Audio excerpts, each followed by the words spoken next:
Hey everyone, Phobos here, coming out with another build demonstration, and this time it's for the tri or quad freezing pulse totem Ascendant.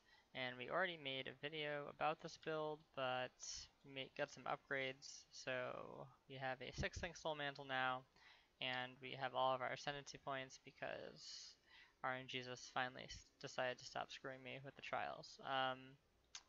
Yeah, so pretty substantial bump up in damage and power, and the ascendancy points allow me to reroute the tree a little bit. I'm going to make a video where I talk more in depth about those things, but right now I'm just going to go through the Strand, and I will show you actually the links before I go in. So faster casting, added cold, increased critical strikes, freezing pulse, control destruction, and cold penetration.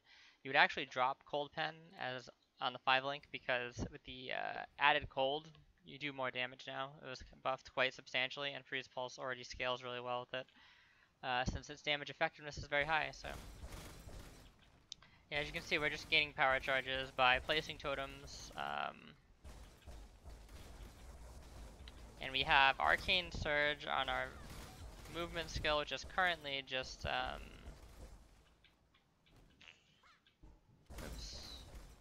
Flame Dash, but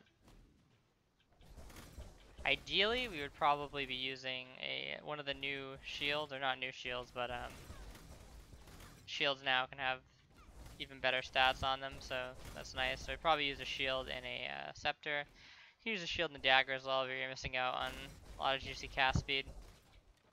So probably a shield and a scepter, but all the items on the beta that I've tried to look for have been pretty dog shit so far, so having a rough time gearing the character up. So this will do for now.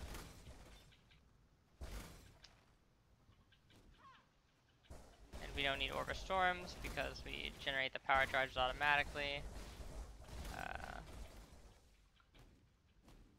Eventually, if I do use like shield charge, because I'll have a shield and a scepter, then if shield charge cannot proc, because I think they're gonna change arcane focus or whatever, so that it only works on spells. So if that happens, we can probably still proc it with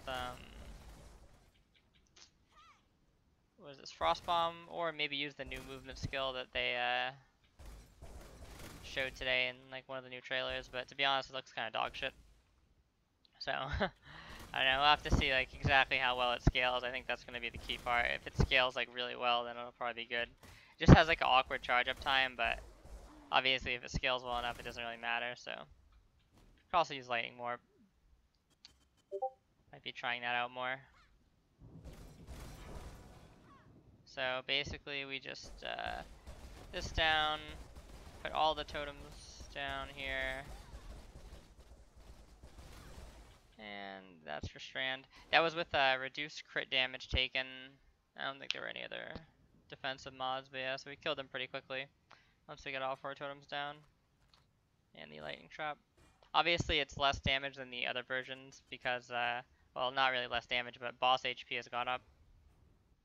So it's a lot harder to freeze things now, and they take longer to die because it's been doubled for some reason. But yeah, this is basically the tree, and like I said, I'm going to make a video going more into things. Actually, didn't have my golem out for that run, so that's nice, but we would actually use a lightning golem, not really too big of a deal. And you can see the damage on the tooltip when I had all my charges and stuff, it gets around like 104k, but you have to keep in mind that's not counting the penetration from the frost bomb, the curse, the boot enchant that I have, which I got really lucky with, and the Wise Oak Flask. Also not using Vol Haste right now just because my links are kind of fucked because these boots are amazing, but I'm waiting till I get more chromes because again it's hard to buy stuff on the beta sometimes to recolor these because I've tried to recolor them a bunch because I basically have awesome boots here with the enchant, but they're kind of like the wrong base for the colors. So, but yeah, you'd basically just run increased duration with